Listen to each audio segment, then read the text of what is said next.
Welcome to Books in 10. Remember, we're raffling an iPhone when we reach 10,000 subscribers.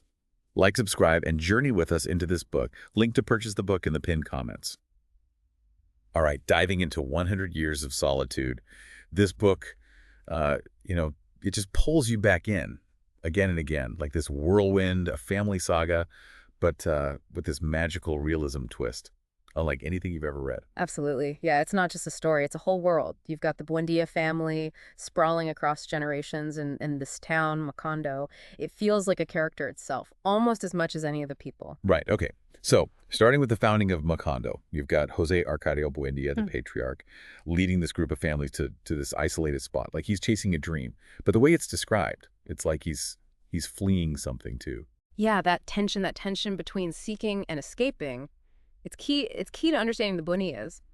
And what's fascinating, Macondo, this town, born from Jose Arcadio's vision, it becomes this kind of microcosm of Latin America itself. You see it all, the cycles of revolution, the influx of foreign companies, the echoes of colonial history, all playing out in this one fantastical place. It's like Garcia Marquez is saying, look, if you want to understand the human condition, the struggles of a whole continent, just peer into this little town, into this one family's story, and then there are the gypsies arriving, led by Melquiades, bringing these marvels like ice and magnets, stuff that seems almost supernatural to the people there, to the townsfolk. But then they also kind of plant the seeds of Macondo's downfall. I mean, it's their arrival that kicks off this whole cycle of repeating destinies. Exactly. Melquiades gifts Jose Arcadio with this alchemist slab, and that sparks this thirst for knowledge that in some ways leads to the family's undoing. And then there are the mysterious parchments, written in Sanskrit, prophesying the entire history of the Buendias and the fact that they can only be deciphered after 100 years. Well, it sets the stage, right, for this whole idea of time as both linear and cyclical. Yeah, that's what always gets me about this book, that feeling of being trapped by fate. You see these characters making the same mistakes, falling to the same patterns Yeah. of love and loss. As their ancestors, it's like they're puppets on strings. But then there are these moments where they seem to have a choice, a chance to break free. Makes you question, are they really just playing out a script? Or do they have any agency in their lives at all? That's one of the questions Garcia Marquez seems to be wrestling with. Throughout the novel, the Buendias are constantly striving for something more, love, power, for knowledge.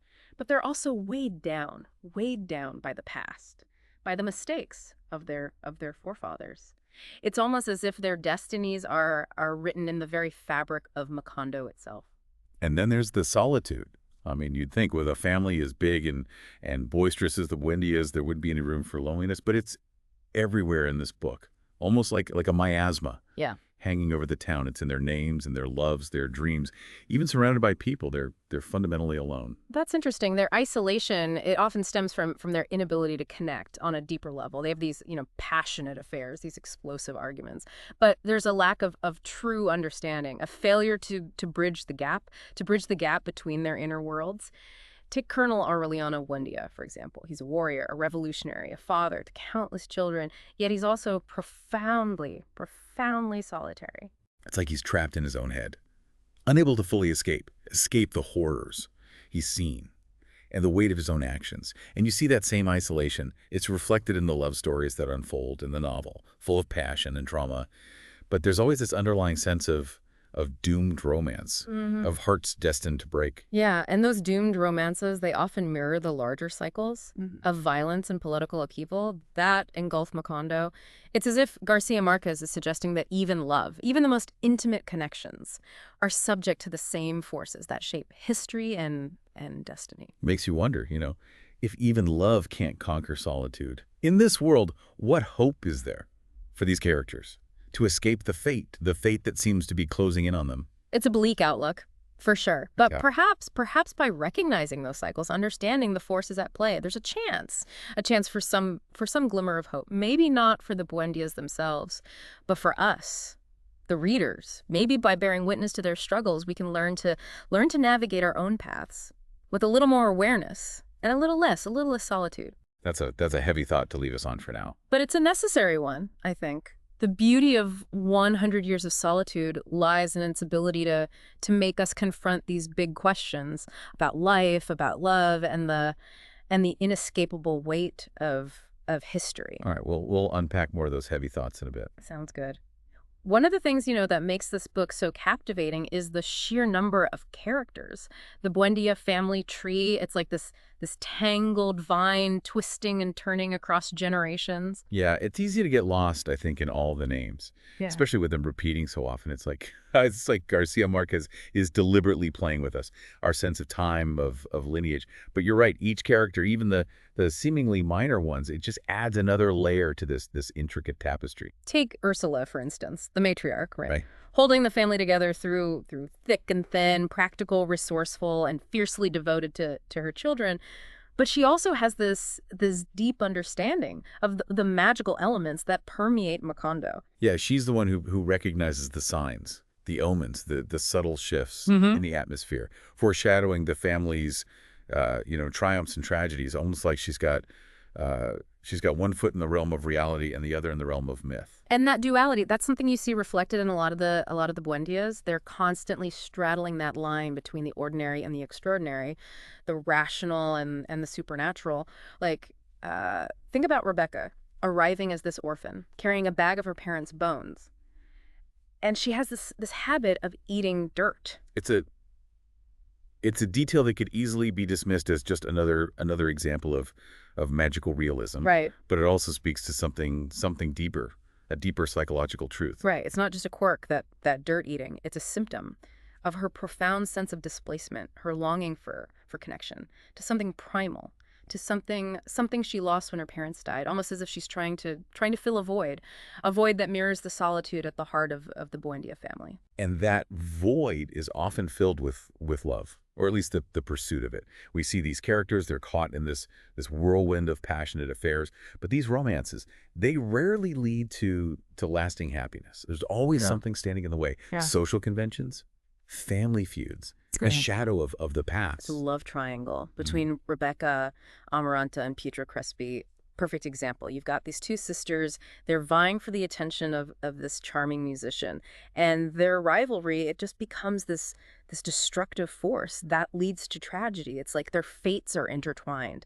And there's no escaping the heartbreak that awaits them. And that sense of inevitability, it's heightened by the way Garcia Marquez structures the novel. He jumps back and forth in time, mirroring the cyclical nature of events in Macondo. Names repeat, patterns recur, and you start to realize that history isn't just something that happened in the past. It's a living force shaping the present and the future. It's interesting you bring up the cyclical nature of things because I think it ties directly into the arrival of the banana company. On the surface, they represent progress, modernization, a link to the outside world, but they also bring exploitation, corruption, and ultimately violence. Right. And that's a pattern that is played out, time again in Latin American history. This influx of foreign companies. The promise of prosperity often comes at a steep price.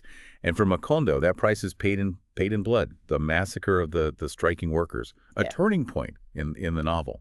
It exposes the dark underbelly of progress and the cyclical nature of oppression. Like Macondo is a microcosm of the whole continent, grappling with the legacies of colonialism and the struggle to find its own identity in a globalized world. And it makes you wonder, is progress really just another word for repeating the mistakes of the past? That's a question that Garcia Marquez seems to be asking us to ponder. He doesn't offer any easy answers, but he's forcing us to confront the complexities of history, the ways in which the past continues to haunt the present.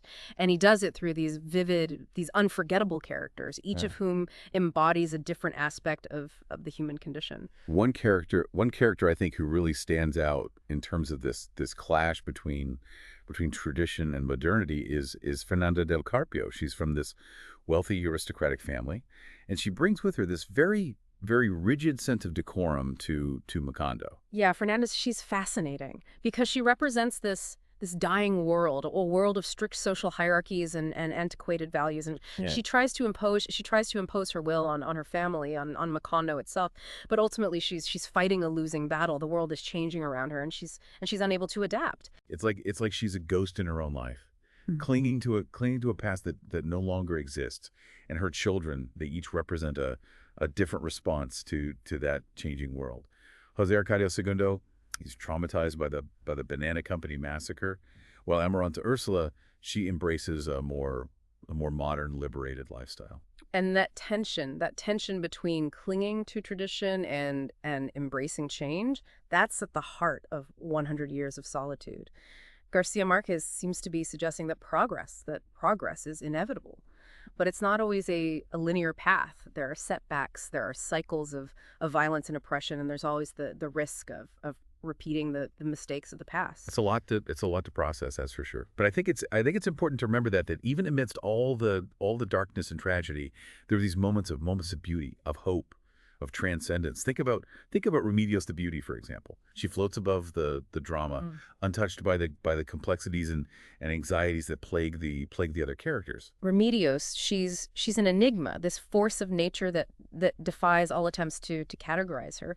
Beautiful, innocent, and seemingly oblivious to the chaos that's swirling around her. But her innocence, it isn't just naivety, it's a kind of wisdom, a way of seeing the world stripped of all pretense and social constructs. Like she represents this pure, unadulterated form of human connection, something that the other Buendias are constantly striving for, but can never quite grasp. And her ascension to heaven. Well, it's one of the most iconic moments in the novel, the symbol of transcendence, of the possibility of escaping the cycles of history and the limitations of human existence. It's like Garcia Marquez is offering us this glimmer of hope, a suggestion that even in a world governed by fate and solitude, there's still room for magic, for Yeah. wonder, for something beyond our comprehension. And that I think is what makes 100 Years of Solitude such a timeless and enduring work of art. It speaks to the deepest longings of the human heart, the desire for connection, for meaning, for something that transcends the boundaries of our individual lives. It's interesting that you bring up transcendence because as the story moves towards its end and Macondo itself starts to crumble, we see the arrival of Aureliano Babylonia, the last of the Buendia line. Right, yeah, such a solitary figure, like Yeah. like a ghost haunting the ruins of his family's legacy. Sure. You really get the sense that he carries the weight of all those past generations. At his shoulders. Yeah, and in a way he does. I mean, he's obsessed with deciphering those mysterious parchments that Melquiades left behind. Like he's trying to unlock the secrets of his family's fate. It's like he's searching for answers, for some kind of meaning in all this chaos and decay, and it's in those final pages, those breathtaking pages that he finally deciphers the parchments, and the truth is revealed. And what a revelation it is. The entire history of the Buendias, all their loves, their losses, their triumphs, their tragedies, preordained, written down long ago. It's as if time collapses in on itself, and the past, the present, and the future, they all merge into this single inescapable reality. Yeah, it's a pretty heavy concept, right, to wrap your head around. The idea that our destinies might be predetermined makes you question free will. The choices we make, the paths we take. If it's all already written, what's the point of striving, of fighting against the current? It's the question that haunts the novel, and there are no easy answers. But what Garcia Marquez is suggesting, I think, is that even if our fates are predetermined, the act of understanding, of deciphering the story of our lives, it can be a form of liberation in itself. Yeah, by reading those parchments, by understanding the patterns and the cycles that have shaped his family's history, Aureliano's able to break free from the chains of ignorance. He sees the bigger picture, and in a way that allows him to transcend the solitude that has plagued his ancestors. Exactly, and it's not just Aureliano who experiences this transcendence. We as readers are also invited to participate in this act of understanding by immersing ourselves in the world of Macondo, by witnessing the triumphs and the tragedies of the Buendia family. we gain a deeper understanding of our own lives, our own struggles, our own place in the grand tapestry of human history. It's a book that stays with you long after you've finished reading it. It makes you question, it makes you feel, it makes you see the world in a new light. And ultimately, I think that's the power of great literature, the ability to connect us to something larger than ourselves, Yeah. to help us make sense of the chaos and the beauty of the human experience. And 100 Years of Solitude does that in such a profound and unforgettable way. It's a masterpiece. It's a masterpiece of magical realism. It's a sweeping epic that captures the heart and the soul of Latin America, and a timeless meditation on the themes of love, of loss, of fate, and the enduring power of storytelling. Absolutely. So if you're looking for a book that will challenge you, that will move you, and will stay with you long after you've turned the final page, look no further than 100 Years of Solitude. It's a journey you won't soon forget. And who knows, you might even discover a little bit of Macondo in your own life. And that's it for our deep dive into 100 Years of Solitude. Keep those pages turning, and we'll catch you in the next one.